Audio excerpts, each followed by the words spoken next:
sexuality.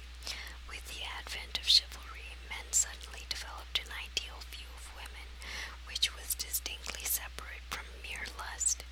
In this idealized picture, the woman was regarded by the male as pure and undefiled, and the male by the female as brave and equally pure. They viewed their relationship as beyond mere sexuality. What made this idea so incredible was that the woman was already married to another man, and therefore obviously sexually active, so hardly undefiled. Yet, this fact was totally ignored by the man, a sure sign that an archetypal projection was taking place. Correspondingly, the woman projected a new vision of her lover as a virtuous knight who would overcome any obstacle, slay any dragon, in order to protect her honor. Again, this new concept was completely asexual. This figure is the appearance of courtly love. In Europe in the 12th century, it was the first sign of a major transition beginning in the psyche, and this is reprinted from the Pictorial Archive of Decorative Renaissance Woodcuts. The knight even took vows of chastity, though this was more honored in the promise than in the practice. The epitome of such a knight was Parsifal in his search for the Grail. The Grail legend appeared contemporaneously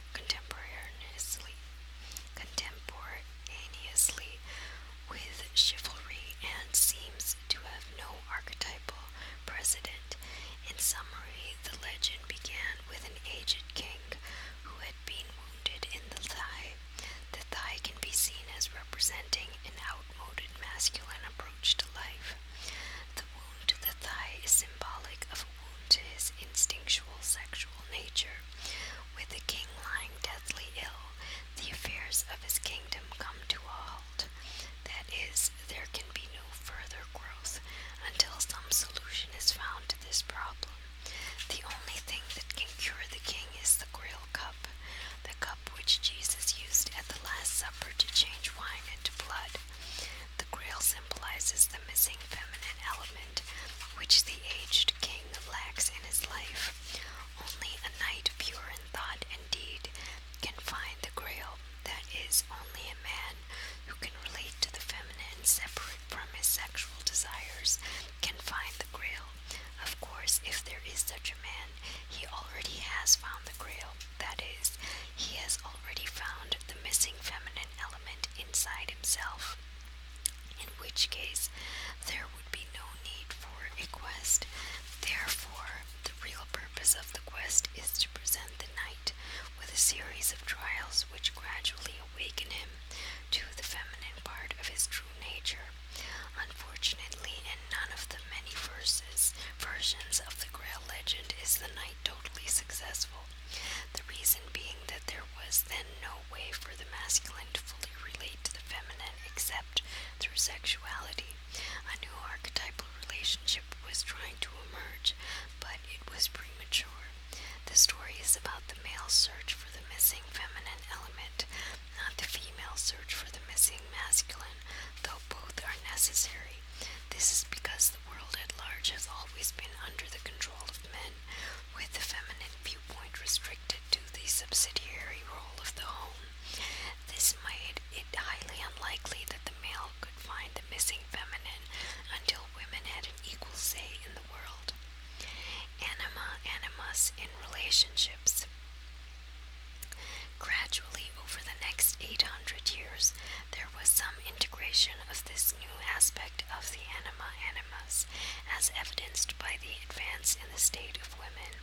When once marriage was an economic relationship, now in the so-called developed nations, it is taken for granted that love is the chief reason for marriage.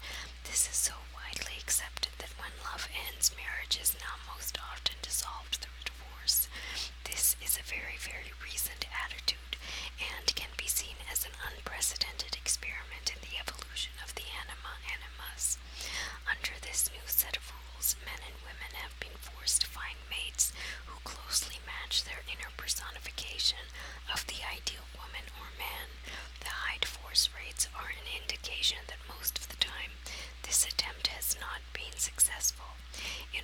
discussion of the shadow, we have already seen how initial projections are vague and inchoate, far from a person's particular shadow. Similarly, initial animus projections are crude and have little to do with the unique contrasexual identity we seek. There is a built-in push to integrate the shadow, which doesn't necessarily occur with the animus. When we ignore shadow qualities long enough, they are projected outward, and because they are normally connected with negative feelings, this leads to conflicts in the outer world. Since most of us want to avoid conflict, we are forced to come to some degree of recognition of our shadow. Of course, this is hardly universal. The Cold War of shadow projections between the United States and Russia lasted over 40 years. We have all seen people who grow more, not less, bigoted across time, but most people gradually develop some increase in tolerance, which leads to a development of their own personality. The animus projection is more complex. As with shadow projections, when the need for a connection to one's contrasexual qualities becomes strong enough, the anima or animus is projected out onto a person of the opposite sex. But in this case, it is an attraction coupled with desirable qualities, which is projected rather than a repulsion coupled with a negative feeling. In other words, we fall in love. It is a wonderfully pleasant feeling to fall in love. Even the bittersweet pangs of longing for an unrequited love is preferable to the blah state of mind in which most of life goes past. Unfortunately, when we see the real person emerge from behind the projection, it is far easier to break up with that person and wait to fall in love again than it is to work our way towards a real relationship. On the other hand, because we are attracted to the lover and dote on every quality, even though we don't realize that these qualities are largely our own and don't belong to the lover, we come to observe and relate to parts of ourselves we wouldn't otherwise notice. A woman's receptivity brings out a man's strength, and vice versa. Both men and women learn how wonderfully freeing it is to return to the playfulness of childhood once more with a lover. Both learn how relaxing it is to be able to release control, if only for the moment of sexual release. Each learns to respect the body because the lover desires it so much. If a relationship develops deeper aspects of the revealed, a woman discovers the insecurities that lie beneath masculine bravado and loves the man more dearly. The man finds out that a seemingly weak woman is frequently the stronger of the two. When a real crisis affects their lives, a woman notices just how fragile the structure of a man's seemingly impenetrable rational approach to reality can be. Women beat the frustration against the wall of a man's emotional indifference. Men beat in frustration against the wall of a woman's emotional withdrawal. Both have to learn how to contain that frustration. Women discover that a man can't contain his anger without releasing it in some physical action, unfortunately far too often beating the woman. In contrast, men discover just how intensely a woman's anger can burn without any physical release. These discoveries, and many others, are usually unique. In the relationship between men and women, unless one perseveres in a relationship, these discoveries about one another are never made, and the man and the woman will be the poorer for never encountering them. Previously, I mentioned George Vallon's insight that the surest prediction of mental health was the ability to sustain a long-term relationship. It's not that force is unhealthy or bad, but that loving people for long periods of time is good. Two things happen when we love someone for a long time. We get to know them better, and we get to know ourselves better. That's why I said that this modern development of love between the sexes has been an unprecedented experiment. For thousands of years, the relationship between men and women remained relatively unchanged. Then suddenly something new came into the world, romantic love, and everything was changed forever. The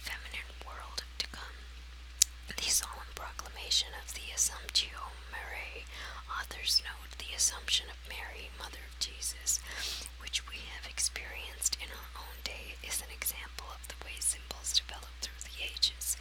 The impelling motive behind it did not come from the ecclesiastical authorities, who had given clear proof of their hesitation by postponing the declaration for nearly 100 years, but from the Catholic masses, who have insisted more and more vehemently on this development. This insistence is, at the bottom, the urge of the archetype to realize itself. Jung thought he heard the first sounds of something momentous when the Catholic Church formally proclaimed the Assumption of Mary, the Mother of Jesus, in 1950. In Catholic theology, the Assumption of Mary is the doctrine that after her death, Mary, like Jesus, was taken bodily into heaven.